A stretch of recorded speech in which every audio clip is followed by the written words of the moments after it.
పొద్దునే కేక్ చేద్దాం అనుకున్నాం కదా, షాప్కి వెళ్ళాం కదా, అన్ని థింగ్స్ అన్నీ తీసుకొని వచ్చేసాను. ఇదిగో ఇవన్నీ కొన్నాను, మఫిన్స్ చేయడానికి, కేక్స్ చేయడానికి అన్నీ తీసుకొచ్చేసాను అనమాట. సో ఫస్ట్ ఏంటి అంటే వెనిలా స్పాంజ్ కేక్ ఎలా చేయాలి, అలాగే చాక్లెట్ స్పాంజ్ ఎలా చేయాలి అది చూపించాను. ఇవేమో చాక్లెట్ మఫిన్స్ కోసం, పిల్లల కోసం ఇవి సెట్ చేసేసాను. అయితే ఓవెన్లో చేయకుండా ఇది రండి, ఇసుక వేసి ఎలా బేక్ చేయాలో చూపించాను. ఇది ఇందులో బేక్ చేసింది బాగా వచ్చింది కదా.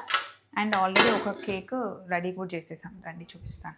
సింపుల్ ఐసింగ్ చేస్తామన్నమాట, సింపుల్గా డిజైన్ చేసిన కేక్ ఇది. పిల్లల కోసమేమో చాక్లెట్ మఫిన్స్ చేస్తున్నాను. ఇవి చాక్లెట్ చిప్స్.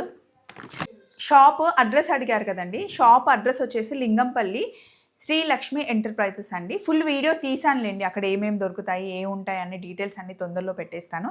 సో ఇప్పుడైతే చాక్లెట్ మఫిన్ తయారు చేస్తున్నాం. ఇందులో చాక్లెట్ చిప్స్ వేయాలి. ఇదిగోండి చాక్లెట్ చిప్స్. చాక్లెట్ చిప్స్ అయితే చాలా బాగుంటుంది. ఇది కూడా ఫుల్ వీడియో తొందరలో వచ్చేస్తుంది, ఫాలో అయిపోండి. బాయ్.